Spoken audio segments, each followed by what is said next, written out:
O nosso cérebro emocional é muito mais ativo que o nosso cérebro racional. O mais impressionante é como o nosso cérebro cresceu de baixo para cima, desenvolveu extensas ligações neuronais ligando o cérebro emocional ao cérebro racional.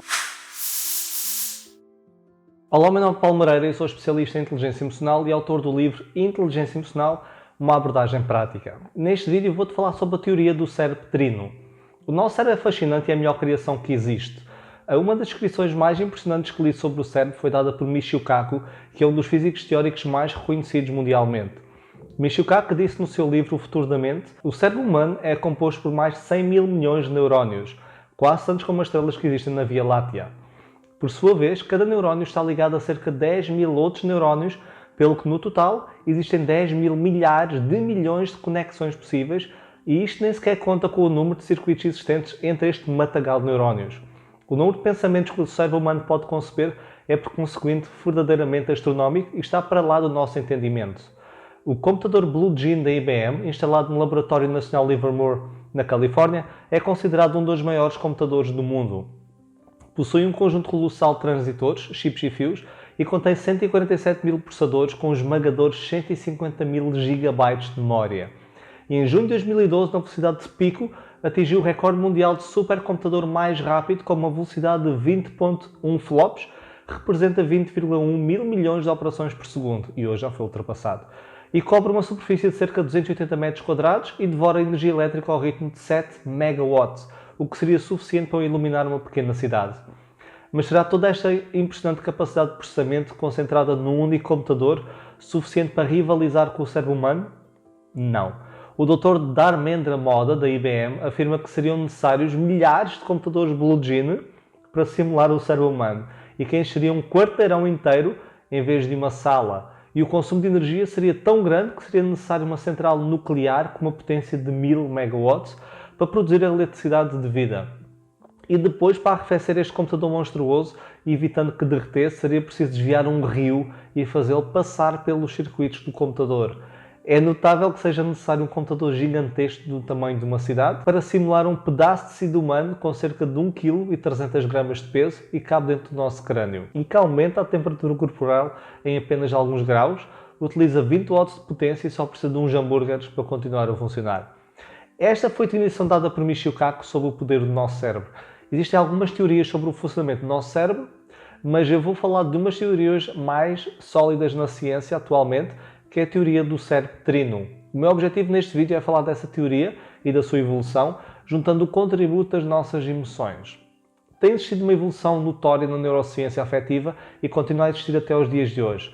Então, embora já se consiga aceder a muita informação e mais precisa sobre o estudo das emoções, muito fruto da evolução da tecnologia, muito mais será para se descobrir, podendo até colocar em causa aquilo que eu estou a falar neste vídeo a esta data. E essa é uma das mais-valias da ciência. Ok, então vou resumir a evolução das principais teorias sobre o processamento emocional para depois ligar à teoria do cérebro trino.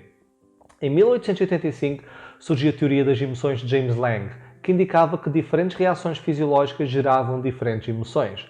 Esta teoria foi desafiada na década de 20 pela teoria de Cannon-Bard, tendo estes cientistas indicado que os animais que não experienciavam alterações fisiológicas conseguiam mesmo assim experienciar emoções.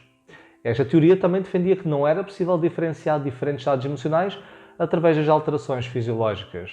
Em 1937, James Papez propôs um esquema para o circuito neural da emoção, que ficou conhecido como o circuito Papez.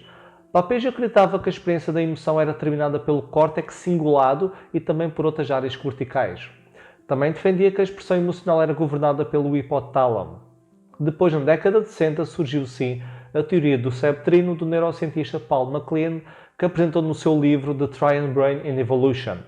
MacLean descreveu o cérebro em termos de 3 estruturas que emergiram ao longo do nosso caminho evolutivo.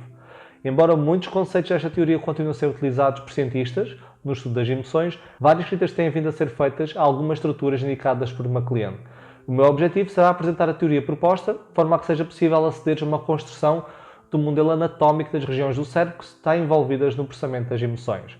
Então, a primeira parte do cérebro a formar-se é a chamada cérebro reptiliano. Ao longo de milhões de anos de evolução, o cérebro cresceu de baixo para cima e os centros superiores desenvolveram-se como elaborações das partes inferiores mais antigas, onde se encontra o cérebro reptiliano. E esta parte do cérebro é a área mais antiga, primitiva, pequena e rápida. Está localizada na base do nosso crânio e é muito parecida com o cérebro de um réptil.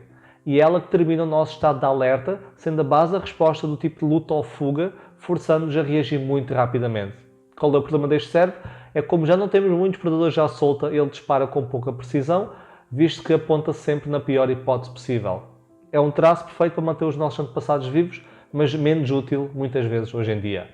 A segunda camada do cérebro a surgir foi o cérebro límbico. Há quem chame hoje em dia o cérebro emocional. Este nome límbico surgiu porque esta parte do cérebro cerca o tronco cerebral, como se fosse uma orla, que em latim tem o nome de limbus.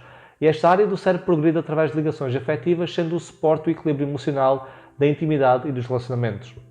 A forma como nos ligamos aos outros é determinado muito pelo estado do nosso cérebro emocional. Para teres uma ideia do poder do nosso cérebro límbico ou emocional, vou-te falar de um estudo feito por um grupo de cientistas da Universidade do Iowa. Os cientistas puseram 4 baralhos de cartas diante de cada pessoa do grupo desse estudo. 2 baralhos azuis e 2 baralhos vermelhos. Cada carta do baralho dizia se a pessoa tinha ganho ou perdido uma certa quantia de dinheiro. E o objetivo era tirar cartas de uma cor ou de outra e tentar ganhar o jogo e o mais dinheiro possível. O que o grupo do estudo não sabia é que inicialmente os baralhos vermelhos estavam viciados. Ou seja, as recompensas eram elevadas, mas as perdas eram ainda mais elevadas. Aliás, o grupo de estudo poderia ganhar o jogo se apenas tirasse baralhos azuis, que apesar de oferecer recompensas mais baixas, as perdas eram mais baixas e assim conseguiam ganhar. O que é que os pesquisadores queriam descobrir? Quanto tempo é que iriam demorar até se aperceberem desta situação, que o jogo estava viciado? Eles descobriram que, após em média virar 50 cartas, a maioria das pessoas do grupo de estudo começava a ter um palpite sobre o que estava a passar. Mas só apenas ao fim de cerca de 80 cartas é que a maior parte do grupo de estudo já tinha percebido a tendência do jogo. Ou seja, ao fim de 80 cartas já consegui explicar exatamente por que motivo os baralhos vermelhos eram uma ideia, que o jogo estava viciado. E esta parte é normal. Nós fazemos experiências, analisamos essas experiências, desenvolvemos uma teoria. É assim que o nosso cérebro racional funciona. Esta parte do cérebro vou falar ainda a seguir, mas fica já esta nota. Mas o estudo não analisou apenas isso. O que é que o estudo também fez? O grupo de cientistas ligou cada jogador a uma máquina que media a atividade da palma das mãos por meio da transpiração. E a transpiração é considerada um bom indicador de stress. Okay? Então o que os cientistas descobriram foi o seguinte: os jogadores começaram a gerar respostas de stress às cartas vermelhas a partir da 10ª carta.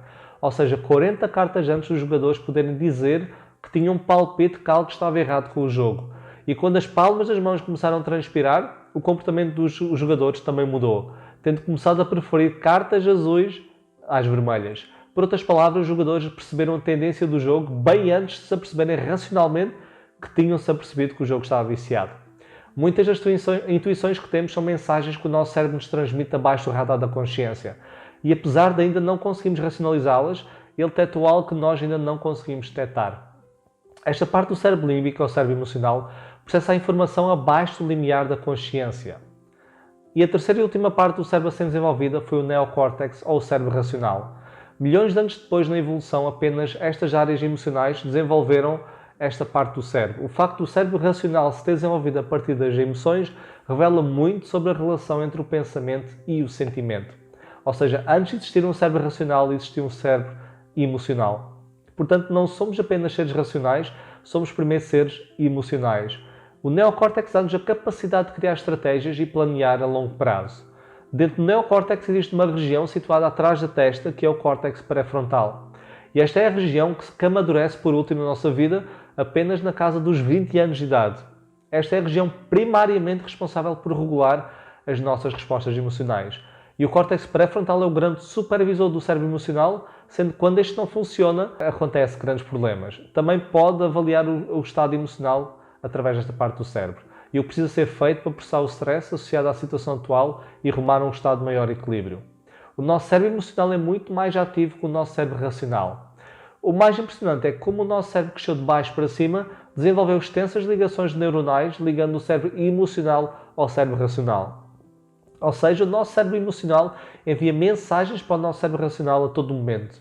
Isso significa que estamos a ser constantemente influenciados pelas nossas emoções.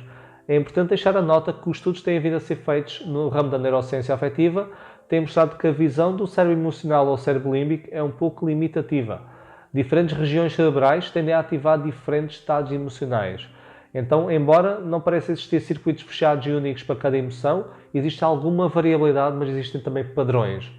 Por exemplo, António Damasio, um grande neurocientista português, tem vindo a fazer um trabalho maravilhoso no estudo do cérebro e das emoções e tem contribuído muito para esta visão que existem diferentes áreas cerebrais para diferentes emoções. Este vídeo serviu apenas para dar uma visão rápida sobre a teoria do cérebro trino no processamento das emoções.